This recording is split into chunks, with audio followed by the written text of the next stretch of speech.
Good morning, everyone. I hope you had a lovely weekend. We're on to the last. Basically, I'm going to read this for the last time, the shrimp, and then you get to have another book afterwards. We're nearing the end, and Shrimp just got the prize from Dr. Hatchet. So here we go. It wasn't Shrimp anymore. Ben lifted his head. Yes, I collected these, he said. Every single one. Dr. Hatcher smiled. Well, you've done well.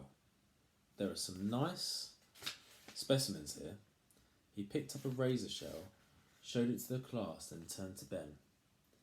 What's this? Ben grinned. That was easy. It's a razor shell. Dr. Hatcher nodded. And do you know why it's called a razor? Yes, said Ben promptly, because it looks like an old-fashioned razor. The sort people used to shave with. Absolutely right. Dr. Hatcher put down the razor and turned to Ben with a sudden grin. Come on, he said. Show us your favourite. Show us your favourite shell. For a second or two, Ben's hand hovered over the Cornish cowrie. Then he darted and chose, yes, a saddle oyster. Dr. Hatcher took the shell gently, turning it so the mother of pearl caught the light. A lovely one too. He looked Ben in the eye. Tell us about it. So Ben did. He told them saddle oysters were bivalves and had two halves, and showed the hole in the shell by which it stuck to rocks. Here's a saddle oyster. Ben's favourite shell. And when he had finished explaining all that, Dr. Hatcher said, But you haven't told us something. Ben looked at him. What? You haven't told us why this is your favourite shell. Ben smiled, and then he told them about the dog he had found the saddle oyster. The day he had picked it up, gleaming with all the colours of the rainbow. The day something in him had gone zing. Chapter 13. Ben sat in a boat as it swung against the quay. He was wearing an orange life jacket. Take this! Kate flung him a rucksack. Sorry about that. Kate flung him.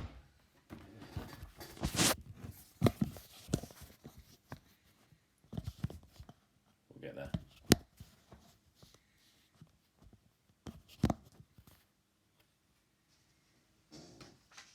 Kate flung him his rucksack. He grabbed it and she settled down on the seat beside him.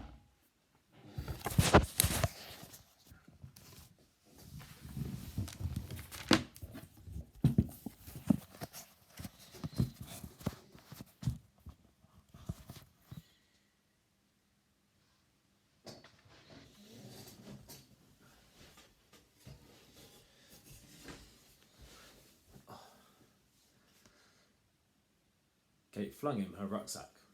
He grabbed it and she settled down on the seat beside him. She looked out at the grey sea. Any idea yet? She said. Do you know what we're looking for? Ben shook his head. Me neither, said Kate. Could be seabird, said Ben thoughtfully. Or some sort of fish. Octopus, said Kate. In Norfolk, I don't think so, said Ben dryly. Kate looked at him. She said. You're different nowadays, you know. You never have talked like that before. Wouldn't I? Said Ben. Kate shook her head. I mean, I can't see anyone calling you Shrimp now.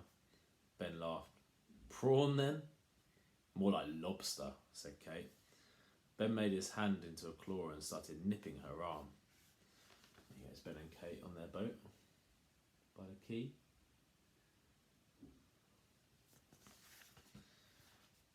And Kate pulled her sleeve away, laughing.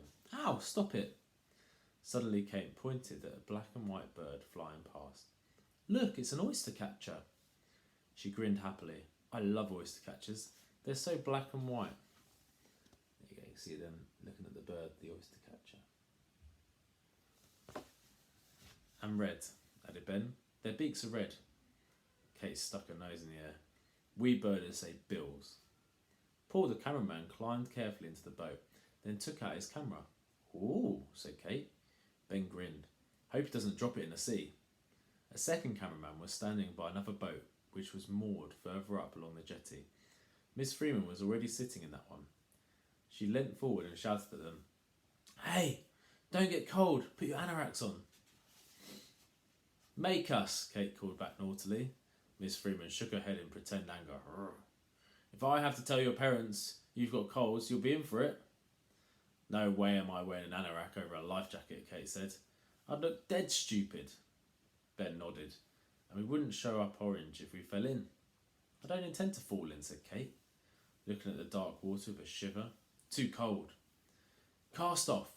Suddenly Dr. Hatcher threw Ben a rope, jumped in and started the outboard motor with a sharp tug.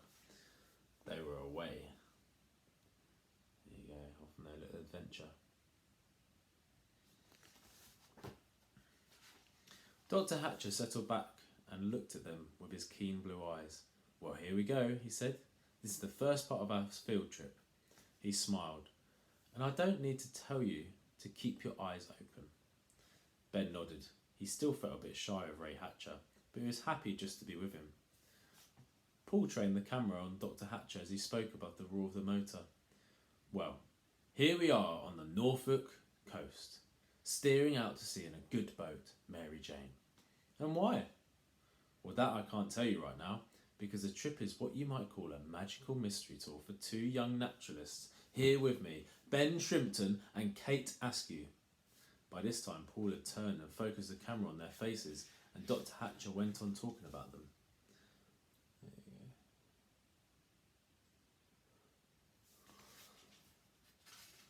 The boat chugged evenly out to sea for about 2 miles. The other boat caught them up and moved smoothly alongside. "I hope we're going to be lucky," Dr. Hatcher was saying to the camera. "We should be seeing one of the mystery animals fairly soon now. But of course, where wild animals are concerned, you can never..." What's the mystery animal going to be, do you think? There's a link in the book, earlier in the book. Ben gazed out of his side of the boat. Nothing. He looked out of Kate's side of the boat. Nothing. He looked up in the sky, but all he could see were a few gulls flapping towards land. The boat chugged on, starting to round the sandbank, and just then he saw it. It was only a few yards away. Looking at him from between the waves was a head, a round grey head with soft brown eyes and a curious friendly expression. I know there's some of you in my class who have seen this before in the Norfolk coast. It is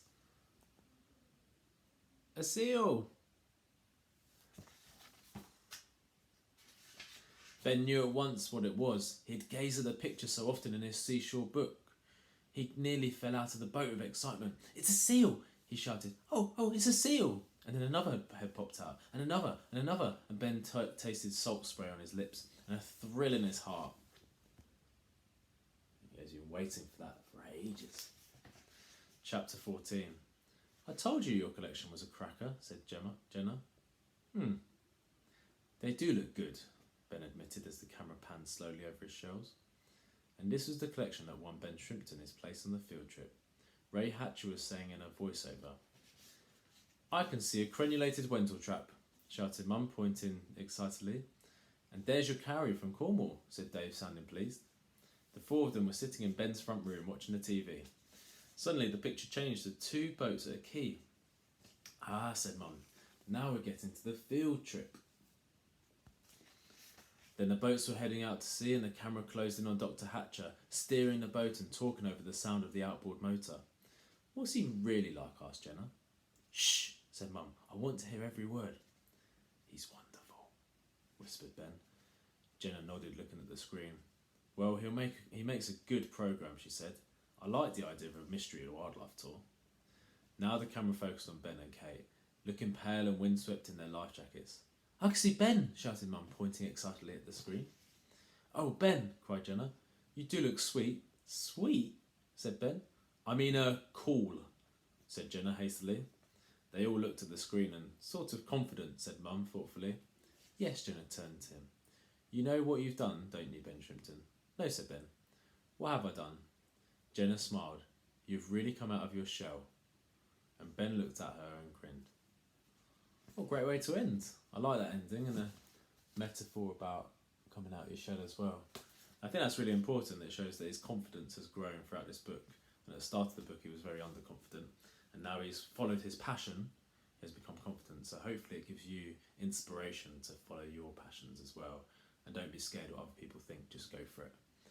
Thank you for listening to this one. I'll be back with a new book tomorrow. Don't know what it's going to be yet, but we'll have a look and look forward to reading the new book. Thank you for listening, and we'll see you tomorrow.